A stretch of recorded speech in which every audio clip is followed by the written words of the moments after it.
you're enjoying this series on loving well, and that it's helping us create a culture where we can respect and honour people, and love each other well. We're conscious that we've come through a very difficult time, that the people in the church have changed, and as we've gone through this year, we haven't had a chance to bounce off each other so much. Some of the things that divide us. And so some of the stuff that's happened in the last year has potential to cause division amongst us, and I think it's important that we learn to are reminded to love well, hence the emphasis on agape and phileo and storge and the practice hospitality and the idea of raising up the poor. And also, as Samuel said a couple of weeks ago, rejoicing with those who rejoice, mourn with those who mourn. And then in the next little bit of Romans chapter 12, it says practice hospitality.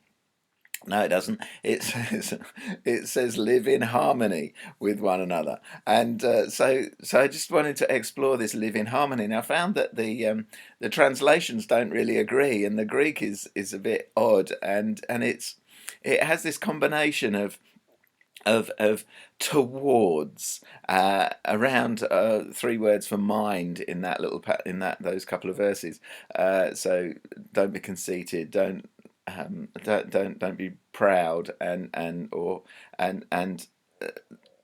move your mind towards, and I just think that's really clever. So we're thinking about decisions we can make beforehand. We're thinking about an attitude of the mind that leans in, that moves towards, that somehow seeks connection with people. And I said about the 10, 110 thing, where use find the 10% that you can agree on, and give that 110% of your attention. And we can do that, can't we? We can lean into the other, to hear what they're saying, to understand where they're coming from, recognizing that just as in the church in Rome there was different languages, there was different culture, there was different adaptation to the prevailing culture, there were people of different status in society, and we all have that, and all of those things inform our opinions, and even inform the way we read scripture.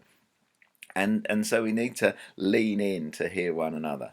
And of course that does away with some of the barriers between us, the things that would come between us, either our own cynicism or just the natural barriers that there are because of our economic standing or whatever, that those things can be overcome as we lean in to each other, and lean towards, listen.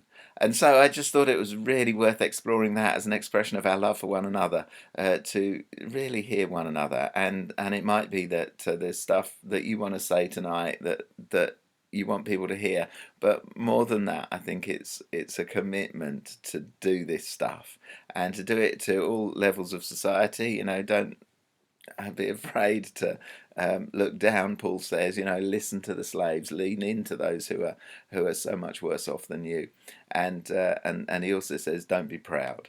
Don't be proud as you do this stuff. Don't be too proud to listen to people who disagree with you.